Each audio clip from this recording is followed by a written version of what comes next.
Senja, bergoyang pelan tertiup angin AC, membiaskan cahaya jingga yang temaram. Raka mengusap wajahnya yang lelah. Sudah 5 tahun ia membangun biduk rumah tangga bersama Maya. Hidupnya adalah rutinitas yang presisi. Bangun pagi, sarapan sehat buatan Maya yang selalu tepat waktu, bekerja di kantor arsitek, dan pulang disambut senyum Maya yang anggun namun terasa terpola. Maya adalah istri yang sempurna, terlalu sempurna, hingga kadang Raka merasa seperti bagian dari sebuah mesin yang sangat terawat. Tidak ada lagi kejutan, tidak ada lagi perdebatan seru. Semuanya datar dan aman.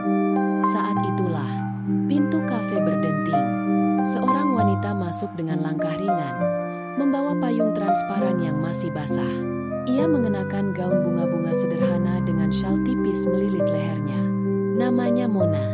Ia tidak terlihat seperti wanita karir kelas atas seperti Maya. Mona membawa aura kebebasan, sedikit berantakan namun sangat hidup. Mona duduk tepat di seberang meja Raka.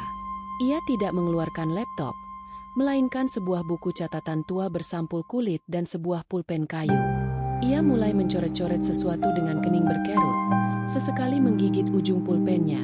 Sebuah kebiasaan kecil yang entah mengapa membuat Raka sulit untuk berhenti memperhatikan. "Ah, sial," bisik Mona pelan. Namun terdengar oleh Raka di tengah keheningan kafe. Tinta pulpennya sepertinya macet. Raka, entah didorong oleh keberanian dari mana, merogoh tasnya dan mengeluarkan sebuah pulpen teknis berkualitas tinggi. "Pakai ini saja, Mbak. Sepertinya pulpen Anda menyerah pada cuaca dingin." Mona mendongak. Matanya berbinar, bukan karena kagum pada pulpen mahal itu, tapi karena tindakan spontan Raka. "Oh, terima kasih. Anda penyelamat saya sore ini." Saat Mona menerima pulpen itu, jemari mereka bersentuhan. Ada sensasi hangat yang berbeda dari jabat tangan formal yang biasa Raka lakukan. Raka merasakan detak jantungnya sedikit melompat. Sesuatu yang sudah lama tidak ia rasakan bahkan saat bersama Maya. "Saya Mona," katanya sambil tersenyum lebar. Senyumnya tidak simetris, tapi sangat tulus. "Sepertinya Anda sedang mengerjakan proyek besar. Wajah Anda terlihat seperti sedang mencoba memindahkan gunung." Raka tertawa kecil. Ini adalah pertama kalinya dalam berbulan-bulan ia tertawa lepas dengan orang asing. "Saya Raka. Dan ya, gunung ini bernama Deadline." Percakapan singkat itu mengalir begitu saja. Mona bercerita tentang desain interiornya yang mengutamakan kenyamanan daripada kemewahan. Sebuah filosofi yang sangat bertolak belakang dengan prinsip Maya yang selalu memuja estetika kelas atas. Raka merasa seperti sedang menghirup udara segar setelah lama terjebak di ruangan ber-AC yang dingin. Namun, di tengah tawa mereka, ponsel Raka bergetar. Sebuah pesan singkat dari Maya muncul di layar. "Mas, jangan lupa makan malam jam 7. Aku sudah pesan steak kesukaanmu. Jangan telat." Pesan itu terasa seperti tarikan tali kekang. Raka melihat jam tangannya. Sudah jam 6 sore. "Saya harus pergi," ujar Raka dengan nada yang mendadak berat. "Terima kasih untuk pulpennya, Raka," ucap Mona sambil mengembalikannya. "Mungkin lain kali saya yang akan meminjamkan sesuatu jika kita bertemu lagi." Raka keluar dari kafe menuju mobilnya saat hujan mulai menderas. Di dalam mobil, aroma parfum Maya yang elegan selalu ada di sana. Namun entah kenapa, hidung Raka masih menyimpan samar-samar wangi melati dan cat air yang menempel pada baju Mona. Malam itu, saat makan malam bersama Maya yang diisi dengan pembicaraan soal investasi dan jadwal sosial, pikiran Raka justru tertinggal di kafe tadi. Ia menatap wajah istrinya yang cantik, namun dalam benaknya, ia justru membandingkan rasa steak mewah itu dengan segelas kopi pahit yang ia minum bersama Mona. Ada sebuah celah kecil yang mulai retak di dalam hati Raka, dan ia tahu, pertemuan di kafe itu bukan sekadar kebetulan. Seminggu telah berlalu sejak pertemuan di kafe Senja, namun bayangan Mona seperti noda cat yang sulit hilang dari kanvas pikiran Raka. Hidupnya kembali ke jalur normal. Rapat-rapat yang membosankan dan makan malam sunyi bersama Maya. Maya adalah sosok yang konsisten. Dia selalu rapi, selalu tenang, dan selalu tahu cara mengatur rumah tangga mereka agar terlihat sempurna di mata orang lain. Namun, Ada sesuatu yang hilang. Sebuah percikan yang Raka temukan dalam tawa tidak simetris milik Mona. Sore itu, Jakarta kembali diguyur gerimis tipis. Alih-alih langsung pulang ke rumah untuk menghadiri undangan pesta kolega Maya, Raka justru mengarahkan mobilnya kembali ke kafe itu. Ia meyakinkan dirinya sendiri bahwa ia hanya ingin kopi yang enak, tapi hatinya tahu bahwa ia sedang mencari alasan untuk bertemu kembali dengan wanita melati itu. Di sudut yang sama, Mona ada di sana. Kali ini ia tampak lebih sibuk, dikelilingi oleh lembaran kain sampel dan katalog warna. "Pulpen Anda masih berfungsi dengan baik?" tanya Raka sambil berdiri di samping meja Mona. Mona mendongak.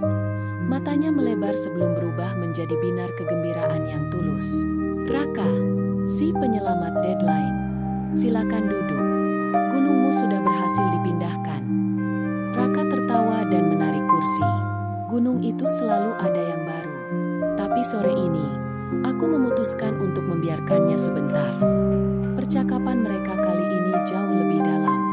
Mona bercerita tentang bagaimana dia lebih suka menghabiskan waktu di pasar loak mencari furnitur tua untuk diperbaiki daripada membeli barang baru di mal mewah. Dia bicara tentang jiwa, sebuah ruangan, sesuatu yang menurutnya tidak bisa dibeli dengan uang. "Istriku, Maya, dia sangat suka keteraturan." Raka tiba-tiba menyebutkan nama istrinya, sebuah upaya untuk mengingatkan dirinya sendiri pada batasan. "Dia selalu memastikan semua benda di rumah kami berada di posisi yang tepat secara matematis." Mona tersenyum lembut, tapi ada sedikit nada simpati di matanya. "Keteraturan itu bagus, Raka, tapi terkadang kebahagiaan itu justru ditemukan di tengah sedikit kekacauan. Hidup yang terlalu rapi seringkali lupa cara untuk bernapas." Kata-kata Mona menghantam Raka tepat di dadanya. Selama ini, rumahnya bersama Maya memang indah, tapi ia merasa sulit untuk bernapas di sana tanpa takut merusak tatanan yang sudah dibuat istrinya. Bersama Mona, ia merasa bisa menjadi Raka yang lebih manusiawi, yang boleh merasa lelah, dan yang boleh tertawa tanpa alasan. Tanpa terasa, waktu berlalu. Saat gerimis di luar mulai berubah menjadi hujan lebat, Mona menatap ke arah jendela. "Aku harus pergi ke toko kain di seberang sebelum mereka tutup. Aku butuh sampel ini untuk klien besok," ujar Mona panik. "Aku antar," jawab Raka cepat. "Pakai mobilku saja. Hujan terlalu deras." Di dalam mobil yang sempit, aroma melati dari tubuh Mona memenuhi kabin, mengalahkan aroma pewangi mobil mewah yang biasanya disukai Maya. Gerimis di kaca jendela menciptakan suasana yang sangat intim. Saat Mona turun di depan toko, ia berbalik dan menyentuh lengan Raka. "Terima kasih lagi, Raka. Kamu selalu muncul di saat yang tepat. Janji ya, jangan terlalu keras pada dirimu sendiri." Raka hanya bisa mengangguk. Saat mobil Mona menjauh, ia melihat ponselnya. Ada 10 panggilan tak terjawab dari Maya. Sebuah rasa bersalah mulai muncul, namun ada rasa manis yang lebih kuat yang ia rasakan di hatinya. Raka telah membuat janji tidak tertulis dengan dirinya sendiri. Ia akan kembali ke kafe itu, terlepas dari apapun konsekuensinya. Hubungan antara Raka dan Mona bukan lagi sekadar pertemuan tidak sengaja. Mereka mulai mengatur waktu untuk bertemu di jam-jam yang tidak terduga. Bagi Raka, Mona adalah oase. Tempat di mana ia bisa melepas jas arsiteknya yang kaku dan menjadi pria biasa yang bisa membicarakan mimpi-mimpi konyol. "Maya sedang sibuk mengurus gala amal," ujar Raka suatu sore di sebuah taman kota yang sepi. Dia menghabiskan jutaan rupiah hanya untuk dekorasi bunga yang akan layu dalam semalam. Mona tersenyum pahit sambil memilih ujung syalnya. Mungkin itu cara dia menunjukkan kasih sayang, Raka, lewat kesempurnaan. Tapi aku lebih suka bunga liar di pinggir jalan ini. Mereka kuat karena mereka berjuang untuk tumbuh. Raka menatap Mona. Di bawah sinar matahari senja, wajah Mona tampak begitu tulus. Tanpa sadar, Raka mengulurkan tangan dan menyelipkan anak rambut Mona ke belakang telinga. Sentuhan itu bertahan lebih lama dari yang seharusnya. Keheningan di antara mereka bukan lagi keheningan yang canggung, melainkan keheningan yang penuh dengan pengakuan yang tak terucap. "Kenapa aku merasa lebih pulang saat bersamamu?" Mona? Bisik Raka hampir tak terdengar. Mona tidak menjawab dengan kata-kata. Ia hanya menatap Raka dengan mata yang berkaca-kaca, memberikan senyum kecil yang tersembunyi, senyum yang menyimpan rasa bersalah sekaligus keinginan untuk memiliki. Namun, di rumah, kecurigaan Maya mulai tumbuh. Maya adalah wanita yang sangat teliti. Dia menyadari perubahan pada aroma pakaian Raka, perubahan pada jam pulang suaminya, dan yang paling nyata, perubahan pada tatapan mata Raka yang kini sering kosong saat menatapnya. Malam itu, saat Raka baru saja meletakkan ponselnya di meja rias, sebuah pesan masuk dari nomor yang tidak dikenal oleh Maya, namun berisi kalimat singkat. "Terima kasih untuk senja yang indah tadi." Maya membaca pesan itu dengan tangan gemetar.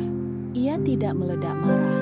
Sebagai wanita yang memuja keteraturan, ia memilih untuk tetap tenang, namun matanya memancarkan kilatan dingin yang mematikan.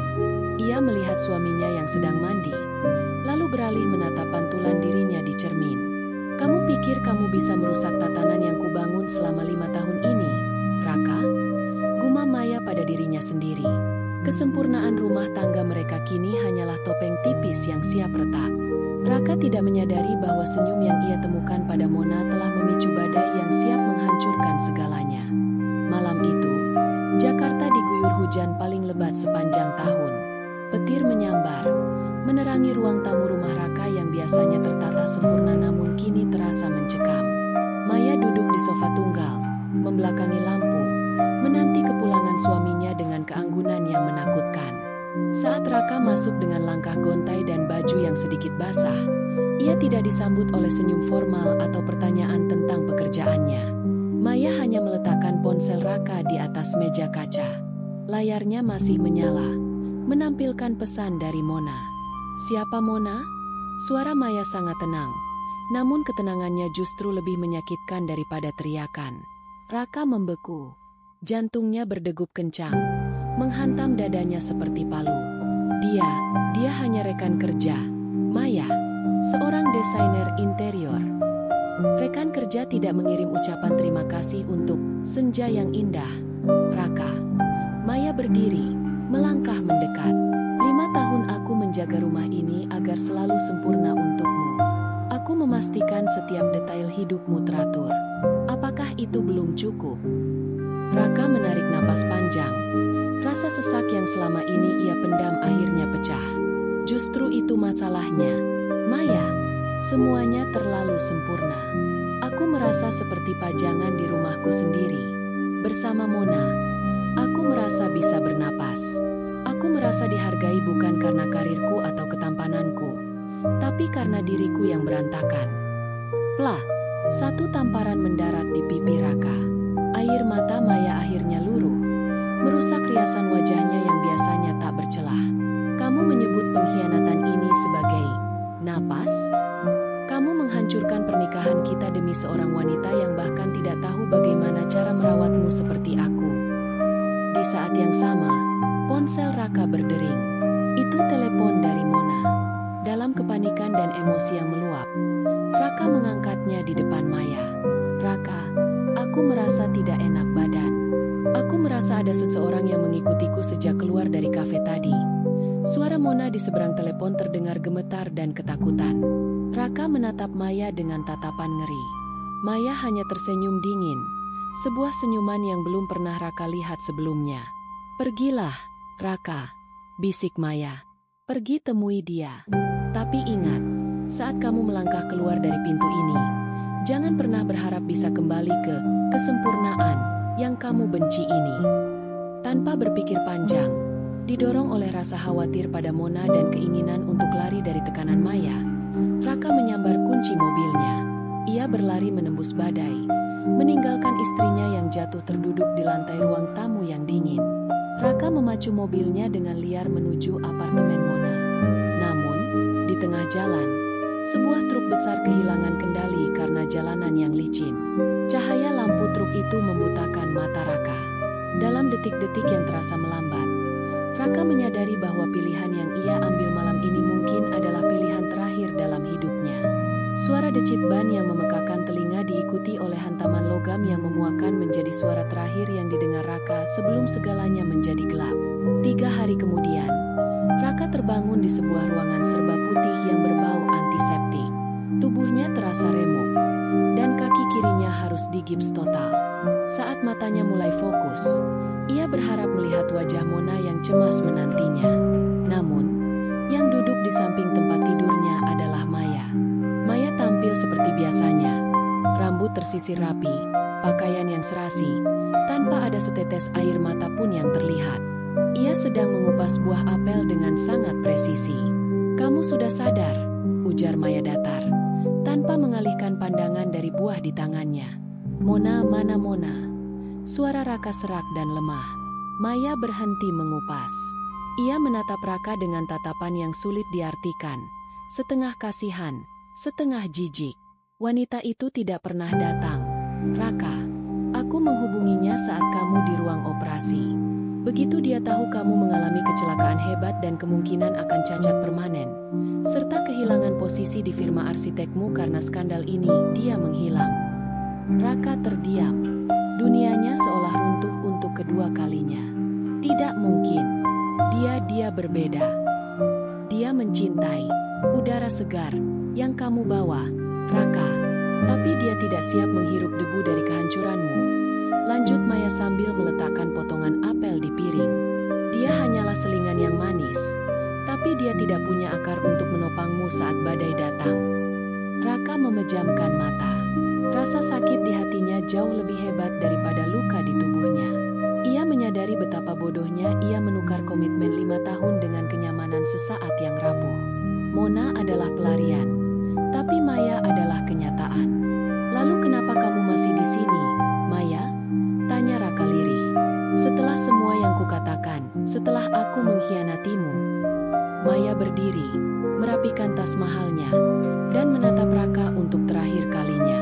"Aku di sini untuk memastikan semua dokumen perceraian ditandatangani saat kamu keluar dari rumah sakit nanti. Aku tetap menginginkan keteraturan, Raka. Dan dalam hidupku yang teratur, tidak ada tempat bagi pria yang tidak tahu cara menghargai kesetiaan." Maya melangkah keluar dari kamar rawat dengan langkah kaki yang tegas, meninggalkan Raka sendirian dalam keheningan rumah sakit yang mencekam. Raka menatap ke arah jendela. Di luar, cuaca sangat cerah, namun ia merasa sangat dingin. Ia kehilangan Maya yang memberikan kesempurnaan, dan ia kehilangan Mona yang menjanjikan kebebasan. Kini, ia hanya memiliki dirinya sendiri, sebuah bangunan yang fondasinya telah hancur karena ia terlalu sibuk mengagumi warna cat di dinding luar, tanpa menyadari bahwa atapnya telah runtuh. Pintu hati itu kini tertutup rapat, menyisakan puing-puing penyesalan yang tak akan pernah bisa diperbaiki lagi. Tamat.